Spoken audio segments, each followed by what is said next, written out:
밤새 평안하셨습니까? 오늘 9월 첫째 날 새벽 기도회 시간입니다. 어제 말씀드리지는 못했는데 지금 우리 본당에서 촬영을 하고 있습니다. 여러 가지 여건상 본당에서 이렇게 촬영하는 것이 낫겠다 싶어서 이렇게 하고 있는 점 양지하시기를 바랍니다. 그리고 이제 예레미야는 좀 이따가 아마 묵상을 하게 될 것 같습니다. 우리 교단총회 교육위원회에서 이 큐티집을 이렇게 편집 발간하고 있는데 그 편집되는 순서에 따라서 예레미야가 본문이 기니까 중간에 조금 자른 것 같습니다. 오늘은 고린도후서에서부터 이제 출발을 하는데 복 있는 사람 가지신 분들은 아시겠습니다만 9월과 10월은 이제 역대하까지 고린도후서와 역대하도 전장은 아닙니다만 그렇게 묵상을 할 수 있을 것 같습니다. 아무튼 여러분 또 새벽마다 또 수요일 또 주일 하나님의 말씀을 사모하는 마음으로 또 이 자리에 나오신 것 참 감사드리고 하나님의 말씀이 주시는 위로가 여러분의 가정에 넘쳐나기를 그렇게 기대하겠습니다. 오늘 하나님께서 우리들에게 주시는 말씀은 고린도후서 1장 1절에서 11절까지의 말씀인데 제가 봉독해 드리겠습니다. 여러분들도 같은 마음으로 함께 읽으시면 좋겠습니다.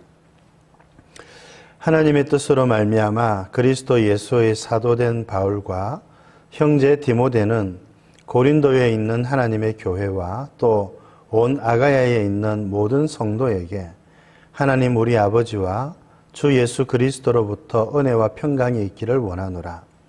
찬송하리로다. 그는 우리 주 예수 그리스도의 하나님이시요 자비의 아버지시요 모든 위로의 하나님이시며 우리의 모든 환난 중에서 우리를 위로하사 우리로 하여금 하나님께 받는 위로로서 모든 환난 중에 있는 자들을 능히 위로하게 하시는 이시로다.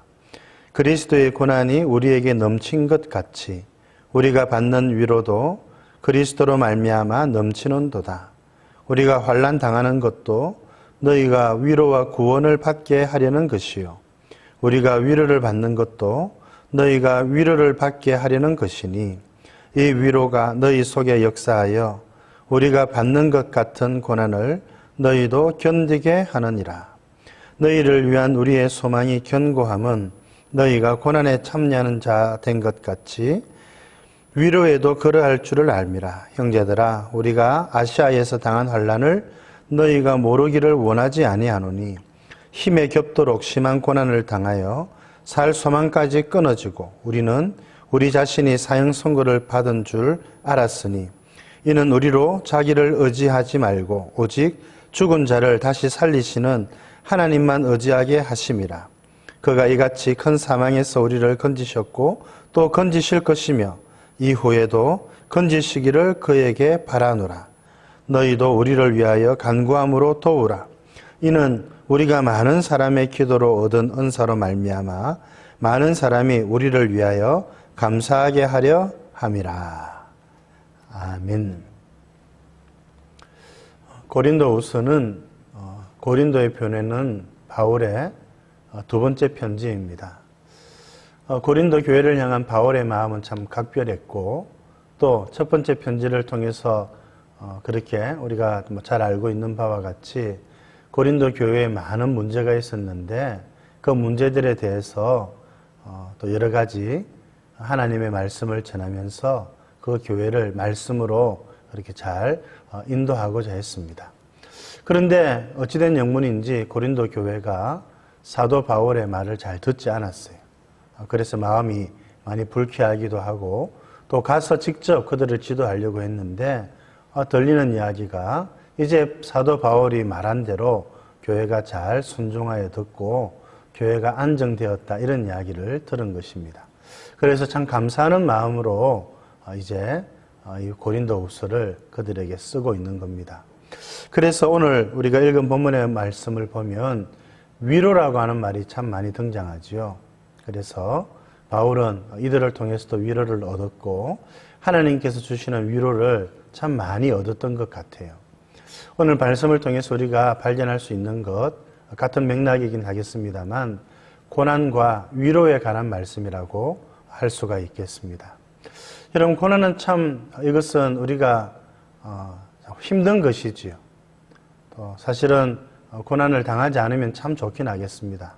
그러나 성경은 경건하게 살고자 하면 고난을 당한다, 이런 말씀도 했고, 또 고난은 이것은 사라지는 것이 아니라 오늘 본문의 말씀을 보면 고난은 견디는 것이라, 이렇게 이야기를 할 수가 있습니다. 여러분, 6절 말미에 보면 고난을 너희도 견디게 하느니라. 고난이 왔을 때 그것이 빨리 지나갔으면 좋겠지만 또 그렇게 기도해야 되겠습니다만, 그렇게 되기까지 고난은 잘 견디는 것이 참 필요합니다. 그 일을 위해서 우리가 늘 기도해야 되겠지요. 그런데 이 고난이 우리들에게 주는 유익은 참으로 많습니다. 성경도 그렇게 이야기를 하고 또 이 땅을 살다가 믿음의 선배들도 그런 이야기들을 참 많이 합니다. 고난을 통해서 하나님의 은혜를 더욱더 누리게 된다. 참 그것은 고난을 당해보지 않은 사람들은 누리지 못하는 일일 것 같아요. 오늘 말씀을 통해서 고난을 통해서 우리가 누리는 것은 무엇이 있을까 한번 살펴보기를 원하는데, 그 첫 번째는 하나님의 위로를 받는다는 것입니다. 하나님을 위해서 살아가는데 고난을 당했습니다. 당연히 하나님께서 위로하시지요. 여러분, 우리들도 그렇지 않습니까? 자기가 맡긴 일, 그 일을 하느라고 다른 사람들이 고생하고 힘들어하고 땀을 흘리고 어려운 일을 당하면 참 우리 마음이 몸둘 바를 모르잖아요. 그래 가서 위로하고 격려하고 힘을 줍니다. 하나님도 마찬가지이지 않겠습니까? 하나님께서 맡기신 일을 하느라고, 하나님께서 말씀하신 대로 살아가느라고 원치 않게 고난을 당하면 하나님의 위로가 그들에게 임하게 된다. 오늘 바울이 그렇게 말씀하고 있는 것입니다. 이것은 바울이 직접 경험한 것이지요. 체험한 것이지요. 그래서 이 고린도 교회 성도들에게도 그렇게 말합니다. 너희들도 이 고난을 통해서 하나님의 위로를 경험했으면 좋겠다. 여러분, 고난은 힘든 것이고 빨리 사라졌으면 좋은 것이지만 이 고난 중에 있을 때 하나님이 우리를 위로하시는 것, 여러분들이 많이 경험하실 수 있기를 바랍니다. 그 고난과 어려움을 가지고 주님 앞에 나갈 때 하나님이 주시는 위로가 있는 거예요. 여러분, 그 위로를 경험할 때 참 우리가 얼마나 힘이 되겠습니까? 그런 하나님의 위로가 우리들에게 임하기 때문에 우리들에게 닥쳐오는 이 고난을 여러분, 우리가 무시할 수가 없는 것입니다. 힘든 일 여러분 있으시죠? 있을 것입니다. 그러나 그 힘든 일 중에 하나님께서 주시는 위로가 분명히 있을 것입니다. 이 위로를 얻으며 살아가는 여러분 되시기를 주님의 이름으로 축복드립니다. 두 번째는 우리가 이 고난을 통해서 우리가 얻는 유익은 다른 사람들을 위로할 수 있다는 것입니다. 오늘 본문에 있는 말씀도 그렇지요. 4절에 하나님이 우리를 위로하시는 이유가 환난 당하는 모든 사람들을 위로하도록 하기 위함이다. 여러분, 겪어본 사람이 알지요. 겪어보지 않는 사람들이 하는 위로는 좀 그게 마음에 잘 와닿지가 않습니다. 그러나 그것을 겪어본 사람이 손만 한번 잡아주더라도, 그냥 짧은 말 한마디라도 그것은 그 일을 당한 사람에게 큰 도움이 되고 위로가 되는 것입니다. 우리가 고난을 당하고 힘들어할 때 그거 자체는 힘들지만 그 고난을 잘 헤쳐나가고 하나님이 주시는 위로를 우리가 받게 되면 마찬가지로 어려움을 당하고 있는 사람들을 위로할 수 있는 겁니다. 여러분, 위로가 얼마나 이 시대에 필요합니까? 다른 사람들을 위로하는 사람이 된다는 것은 큰 축복입니다. 그런데 내가 이 환난을 당할 때, 고난을 당할 때 하나님이 주시는 위로를 가지고 다른 사람들을 위로할 수 있다는 것입니다. 어려운 일을 당할 때 하나님의 위로를 잘 간직하시기를 바랍니다. 어려운 일을 당하고 있는 사람들을 위해서 기도하고 그들을 하나님의 위로로 잘 위로해 주시는 여러분들 되시기를 바랍니다. 그리고 세 번째, 이 고난이 주는 또 다른 유익은 뭘까요?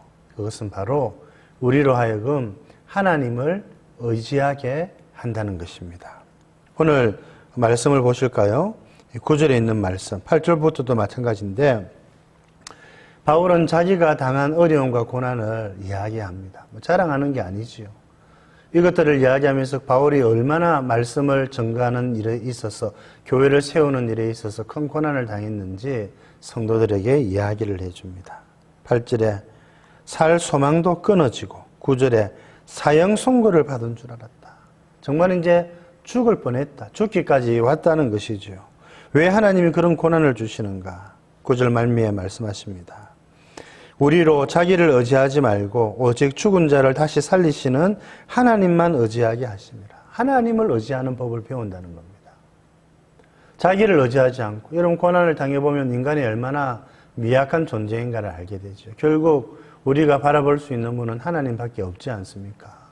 하나님만 바라볼 수 있도록 그 고난을 통해서 우리가 하나님을 의지하게 되니까 여러분 이 고난이 유익이라 이렇게 말할 수 있습니다. 그래서 바울은 뭐라고 말합니까? 이 믿음으로 그는 이렇게 말합니다. 큰 사망에서 우리를 건지셨는데 또 건지실 것이며 후에도 건지시기를 바라노라. 고난에서 그를 건지신 하나님께서 이후에도 건지실 것을 확신하면서 믿음으로 고난을 회피하지 않고 달려가고 있는 겁니다. 참 너무나도 위대한 믿음의 사람이라고 할 수 있습니다. 이처럼 고난은 힘든 것이지만 예수님 믿는 것 때문에 당하는 어려움은 당연한 것인데 그럴 때마다 하나님의 위로를 생각하시고 또 하나님께서 위로하게 하시는 자가 누구일까 살펴보시고 더욱 내 자신을 의지하지 않고 하나님만 의지하는 여러분 되기를 바랍니다. 마지막으로 이런 고난 중에 있는 자들을 위해서 해야 될 게 우리가 있습니다. 11절에 바로 기도입니다. 바울은 기도함으로 우리를 도우라 이래 말하죠. 사역자를 위해서 기도하는 것은 물론이지만 서로를 위해서 기도하는 것이 필요합니다. 우리가 서로를 위해서 기도할 때에 하나님께서는 은사를 주신다. 선물이라는 것이지요. 하나님의 은혜를 주신다는 겁니다. 우리가 다른 사람들을 위해서 섬기는 가장 최선의 섬김은 기도입니다. 기도로 도울 수가 있습니다. 여러분들이 기도로 저를 도울 수가 있습니다. 저도 기도로 여러분들을 도울 수가 있습니다. 우리가 기도할 때 하나님께서 하늘문을 여셔서 그들에게 은혜를 베풀어 주신다는 겁니다. 이 얼마나 크고 복된 일입니까? 그런 점에서 기도는 참 신비로운 일입니다. 오늘은 아니 이후로도 지금까지도 그러해 오셨겠지만 성도들을 위해서 저를 위해서 기도해 주시기를 바랍니다. 저도 성도들을 위해서 더 많이 기도하겠습니다. 그렇게 기도함으로 서로를 돕고 서로를 섬기는 여러분들 되실 수 있기를 바랍니다. 기도드리겠습니다. 하나님 아버지, 또 오늘부터는 고린도 후서의 말씀을 묵상하게 해주셔서 감사드립니다. 하나님, 우리가 하나님을 위해서 살아갈 때에 이런저런 크고 작은 어려운 일들을 만납니다. 하나님, 고난을 당할 때마다 우리가 이 고난을 이상한 것으로 여기지 않게 해주시고, 하나님, 우리가 이 고난을 당할 때마다 하나님께서 저희들을 위로하여 주시는 것을 더욱 경험할 수 있도록 해주시고, 주님, 저희들을 더욱 위로해 주시기를 기도드립니다. 그래서 하나님의 위로를 받은 이 위로로서 하나님의 위로로 다른 사람들, 특별히 고난 중에 있는 사람들을 위로하며 섬기는 저희들 되게 해 주옵소서.